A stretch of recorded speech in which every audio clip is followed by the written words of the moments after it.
It's just the output, not the ultimate result, not the outcome. You know, in any project to deploy in social services or whatever economic development, you have always the activities they ask you and the output you produce, then the outcome. So what you're talking about, the post, to get that good result, you need some years to do those, to see those impact. The problem is when you are designing the program, when you are doing it, you are not designing the program to measure what is happening in 3 to 5 years. You are trying to, because they will gauge you in every year. You need to produce those reports. The reports are here just to collect those data which will intel, okay, they were saying they will be having 4 business classes, they had 4 business classes. How that business classes is run, what was the content of that curriculum to get these people to see if they really gain the knowledge and be able to practice it in reality, and then putting that in the reality. That doesn't exist because that time frame is not given. That is one of my better experience. Now, coming to the other part regarding the funding restriction also create a big challenge, because what I've seen in not-for-profit, not only me, if I talk to other colleagues, EDs, the funding crunch has been a situation whereby one person can do 2, 3 people's jobs. That's why even having now the recruitment is crunching those who are newcomers coming in because they don't have the Canadian experience, because whatever the organization, even not-for-profit today they are recruiting, is I'm looking for someone who can hit the ground running. Which means, in this case, there is no time to spend training people or getting someone I can work with to do steps-by-steps thing. Okay, I'm looking for, it's like a business. I'm told to do that, to do these activities. Whatever I'm doing is really to reach that activities and produce that outcome. That output. How it's done, what we're looking for is really presenting the output, not looking for the outcome. And that is also creating a big stress on not-for-profit regarding that time to really accommodate and then have those kind of things. But let's move to the next one very quickly. We're going to conclude this. I think I might not. Okay. So thank you. I think we're going to stop it here because of the sake of time. The second question I had was now coming just for those, some of us have been here maybe for 10 years. Provide 1 to 2 coping strategy to refugees and newcomers to enhance their well-being in Canada. Based on the challenges we discussed, some of the solutions we have seen, based on your lived experience, what do you think you can share, you can tell the newcomers who came like a friend? He's a rock star. He came roughly less than 2 years ago. He's doing all this great job. It's very rare to have someone like him. Someone who comes within that 3 years. You remember that 3 years we saw a few minutes ago? Yes. Yeah. Honeymoon, still happy, and then boom, the curve starts changing. There. What can you tell this person in this window of 3 years? Can you provide one?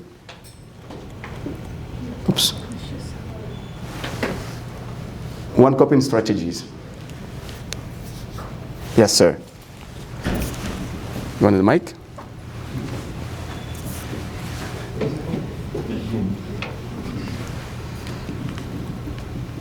Thank you so much for the opportunity to speak. One strategy that I will provide for a newcomer is to understand that this is a marathon. It's not a 100-meter dash. How Canada and the immigration system is sold abroad is way different than what it is in reality. We have a different view about what happens when you come to Canada, and it's way different from the reality. So the first thing is to let the person know it's a good decision you've made to come to Canada. On the long run, it's going to work out, but nobody promises you that it's going to be the next day. There's no magic wand to make it the next day. If we manage those expectations, that it's a marathon, which means you need to conserve your energy as you go forward. Right. Then we start helping the person take the step understand that it's a roller coaster, right? There will be ups, there will be downs. But on the long run, it's going to be okay. I think that is one thing that has worked for me, one thing I work for a couple of people within my circle to understand that it's not going to happen overnight, it's going to happen someday. But between the day all those dreams come true, we need to approach it with patience, with understanding, and definitely with faith. Thank you. So yes, Smith, 1 or 2 coping strategies for newcomers. So I have the opportunity to briefly chat with Ronnie. Yeah. And I would say financial literacy, right? If you mentioned the honeymoon phase start to drill down around 9 months to 3, and then there is a correlation when your finances are starting to get tight, Right. your savings are running out, and you don't have the job to help you be back on your feet financially. I think financial literacy could be very, very helpful during that phase as a coping mechanism to know how you can manage the money that you brought in, Right. and be successful. Thank you. That's a very good point. Last one, and we're going to conclude. I think we're still on our time, but let's do it fast. Yes. Okay, I'll use a personal experience. Okay. I think, one of the things that helped me was listening. I listened to, I was in a training with Dr. Sophie Yohani. I think she's with a professor with the University of Alberta. And she took a training on post-migration trauma, where people start experiencing some things and they feel like it's a spiritual attack and all of that, and how having a community around you, having people who will be able to support you, who may have gone through that, to encourage you goes a long way, because hope is a factor. Hope helps with trauma. So if someone going through something, I will always encourage, find a community, find someone.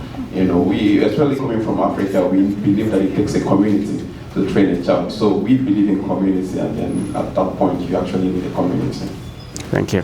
So I think we're going to stop it here. We have 4 suggestions.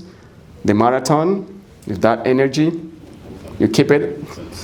You have the financial literacy and the community. I think these are very good things. Thank you very much for having me, Festo, and thank you very much to the audience here, and I wish you good continuation remaining.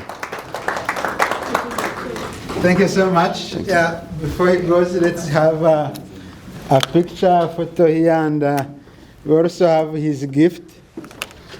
Let me get his gift, and after this, I will welcome Reverend Patrick to come back again, because I have his gift too, so it's a real pleasure. Thank you so much. Thank you.